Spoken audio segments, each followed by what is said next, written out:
Muito boa tarde a todo o auditório da Rádio Azorzai.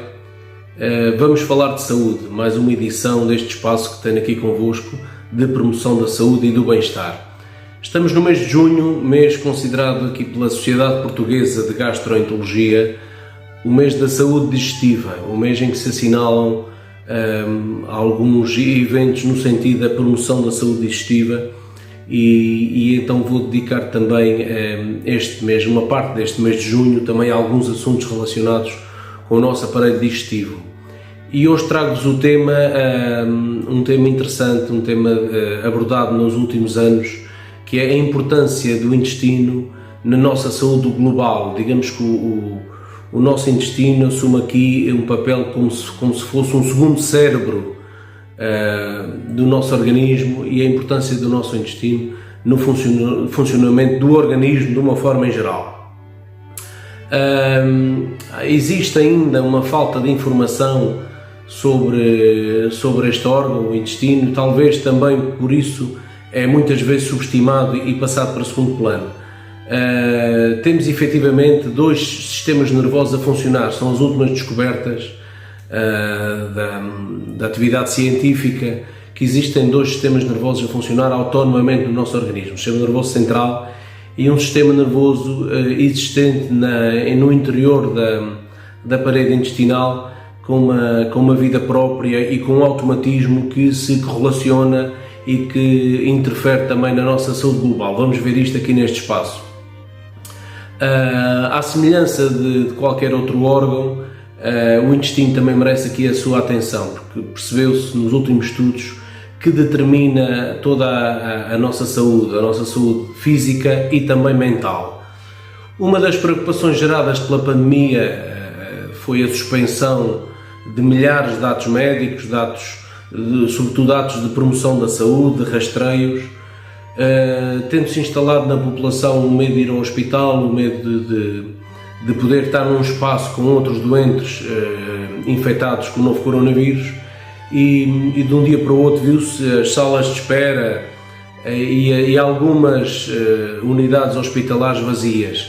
Na sequência disso, houve aqui uma série de patologias, eu já falei desta temática, uma série de patologias, em particular as do aparelho digestivo, que ficaram para trás e que deixaram de ser diagnosticadas e rastreadas a tempo e horas, como se costuma dizer. Atrasaram-se o diagnóstico, provavelmente aquilo que se entende e aquilo que se começa a ver nos serviços de saúde é que este atraso no diagnóstico, este afastamento das unidades de saúde, acabaram por gerar aqui consequências devastadoras, até muitas vezes consequências mais graves do que a própria doença de Covid-19.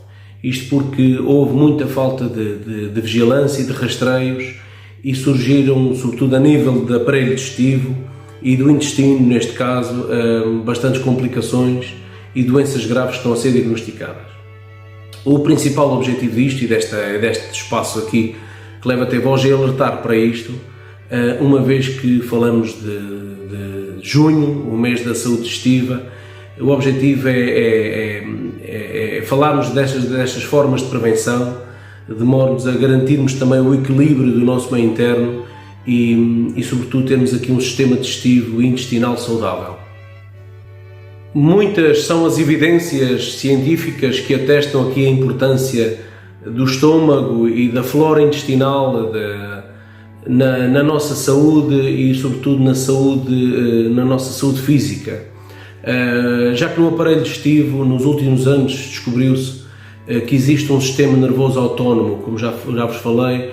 Digamos, os cientistas falam disto como seja um segundo cérebro, formado por milhões de neurónios que estão em constante comunicação com o nosso cérebro, efetivamente. Através das vias aferentes dos feixes nervosos, há esta conexão entre o intestino e o nosso cérebro. E foi-se percebendo que, estando o intestino ligado à cabeça e às emoções e ao pensamento, ter um intestino saudável era aqui uma premissa também para ter níveis de saúde e ter também, digamos, uma mente saudável.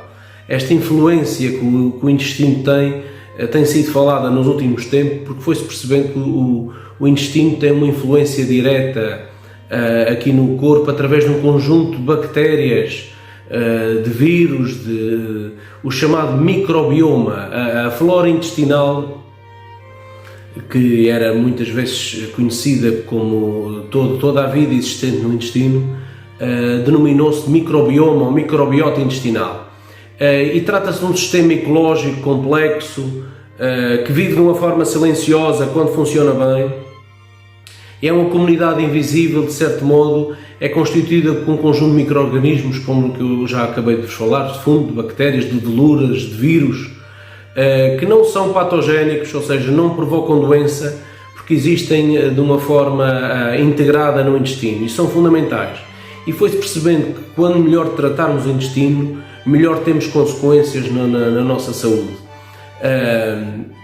Alguns números que parece que impressionam: o tubo digestivo mede cerca de 10 metros desde a boca até o ânus. O órgão mais longo do corpo humano é efetivamente o intestino delgado, só a porção do intestino delgado. Nesta parte vive em grande parte desta microbiota, ou deste microbioma, deste conjunto de seres vivos, micro-seres vivos. Segundo os últimos estudos, existem mais de 300 bilhões de micro-organismos nesta cavidade intestinal. Estas bactérias têm-se revelado decisivas na saúde, no combate a outras doenças, e cada vez mais têm sido alvo de estudo. Portanto, vou falar um bocadinho aqui deste novo conceito do intestino, deste segundo cérebro e deste chamado microbioma. Falei-vos deste microbioma, e as últimas descobertas foram que existem mais de 500 milhões de neurónios numa cadeia neuronal que comunica entre o intestino e o cérebro, e daí se perceber que o intestino está diretamente relacionado com a nossa saúde mental e com as nossas emoções e com o nosso pensamento. Podem parecer descobertas inusitadas, mas assim realmente não é. Muitas vezes é um assunto que não é abordado, porque tudo o que se relaciona com o intestino, com as fezes, muitas vezes tem uma conotação pejorativa, mas cada vez dá mais essa importância, e a ciência debruça-se relativamente a isto. Portanto, vamos falar sobre a importância da microbiota, deste microbioma no corpo humano. O microbioma, este conjunto de bactérias e de seres vivos que acabam por comunicar com este conjunto de neurónios, acabam por promover aqui uma boa digestão e absorção dos alimentos, são responsáveis pela desintoxicação de substâncias, digamos, exógenas, substâncias que não são necessárias ao organismo, que muitas vezes são eliminadas por estes micro-organismos. São responsáveis pelo equilíbrio e modulação do nosso sistema imunitário, e agora percebemos isto. Há alguns estudos, inclusive, de pessoas que foram após Covid-19, foram feitos alguns estudos sobre a capacidade intestinal e a saúde do intestino, e muitas vezes está relacionado com a resposta que foi dada à própria doença. Portanto, esta enorme capacidade do intestino interferir no nosso sistema imunitário também. Portanto, também ajuda na recuperação de doenças, esta boa saúde intestinal. Há vários ensaios que mostram efetivamente uma correlação positiva entre uma boa flora intestinal, ou digamos um bom microbioma intestinal, com a diminuição de ansiedade e casos de depressão. Há estudos também que predizem haver uma relação direta com a prevenção de alguns tipos de cancro, o facto de termos um intestino saudável, e já vou falar como é que isso é possível, ter esse intestino saudável.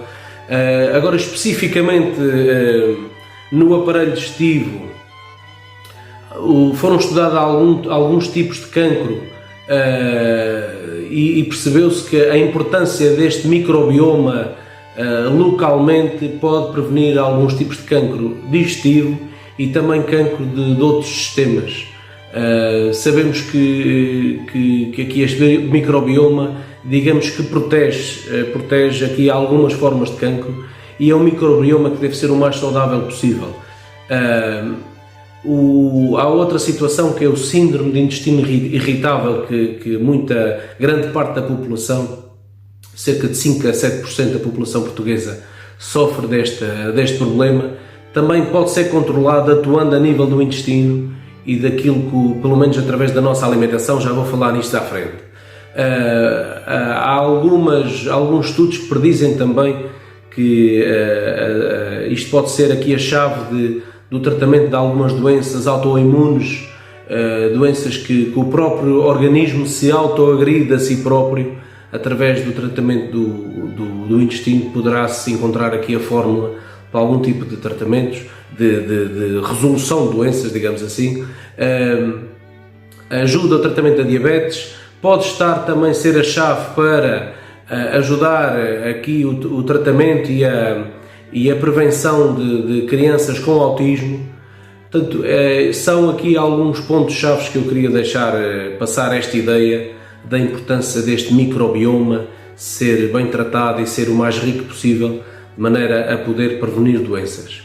Falar de saúde digestiva é falar também da nossa saúde global, uma vez que, como já falei, o sistema digestivo é fundamental na absorção, em todo o processamento dos alimentos que nós precisamos para a nossa vida do dia a dia. Portanto, é fundamental tratar bem o intestino. Em primeiro lugar, e já falei disto quando falei do mês de março, o mês da promoção e da prevenção do cancro do cólon, importante a vigilância médica, os rastreios, a partir dos 45 anos, sabendo que o cancro do cólon, por exemplo, sendo uma doença silenciosa, é importante ser detectado a tempo e horas. Fundamental esta vigilância médica e estes rastreios a partir dos 45 anos. Depois, o próprio envelhecimento, a nossa carga genética, também influencia na saúde do intestino. Daí ser importante adotarmos estilos de vida mais saudáveis no sentido da promoção da saúde do intestino, e sabendo que promovendo a saúde do intestino, por aquilo que acabei de falar, desta nova descoberta deste segundo cérebro, podemos também ter ganhos em saúde do ponto de vista global. Alterar estilos de vida, por exemplo, diminuir o consumo de álcool, evitar fumar, ou quem fuma pedir ajuda para conseguir deixar de fumar é fundamental. Controlar o excesso de peso, depois ter um consumo equilibrado de alimentos, evitando aquilo que se considera produtos cancerígenos e com afetação direta da mucosa do intestino, as carnes vermelhas, também já falei disto, os alimentos muito processados, os fritos, o ingerir açúcares, bolos e farináceos em excesso, digamos que são alimentos pró-inflamatórios, que aumentam a inflamação, e essa inflamação do ponto de vista crónico pode gerar complicações de saúde graves, nomeadamente o cancro do intestino. Ter aqui um consumo frequente de frutas, consumir 2 a 3 peças de frutas por dia, a fruta, as fibras, os antioxidantes presentes na fruta são por si só um protetor da nossa saúde e melhoram, digamos, aquilo que eu já falei, o microbioma intestinal. Depois, fazer exercício físico regular também é um dos fatores que está estudado como melhoramento do funcionamento do intestino, porque ativa as microvilosidades. As microvilosidades são pregas que existem no interior do intestino, que são responsáveis pela digestão e pela absorção dos nutrientes. Fundamental também o exercício físico aqui para o funcionamento do intestino. Já falei da ingestão de água frequente e água, cerca de 1,5 litro no mínimo por dia, isto nos adultos. Em última instância, agora fala-se da ingestão e da toma de probióticos. Relativamente a isto não me quero alongar, porque carece aqui algum aconselhamento médico. Falem disto ao vosso médico assistente, nos vossos serviços de saúde. A toma de probióticos, ou seja, probióticos são seres vivos, são bactérias liofilizadas que podem ser compradas como um suplemento alimentar e que fortalecem todo o nosso intestino. Inclusivamente hoje alguns doentes a fazer algum tipo de tratamentos fazem probióticos no sentido de fortalecer o intestino, no sentido de diversificar também este dito microbioma e ter assim melhores resultados. É também um dos assuntos que vai sendo falado, esta toma de probióticos, que é uma forma de manter o intestino mais saudável. Há estudos que comprovam isso e há estudos que comprovam com essa toma diária ou programada de uma forma sequenciada, isto com aconselhamento médico, efetivamente traz ganhos em saúde e pode ser propriamente aqui um fator de prevenção de outras doenças. Acabo por vos falar aqui desta temática que é diferente do intestino, a capacidade e a força que o intestino tem a controlar a nossa saúde do ponto de vista em geral. Abordo aqui dou aqui algumas dicas daquilo que deve ser feito e que muitas delas já tinha falado aqui noutro espaço desta rúbrica, mas queria deixar esta ressalva e deixar aqui este espaço de reflexão de que o nosso intestino deve ser bem tratado, de modo a termos uma saúde global o melhor possível. Durante este mês de junho ainda hei de falar de outras temáticas relacionadas com a saúde digestiva. Portanto, até uma próxima semana e haja saúde!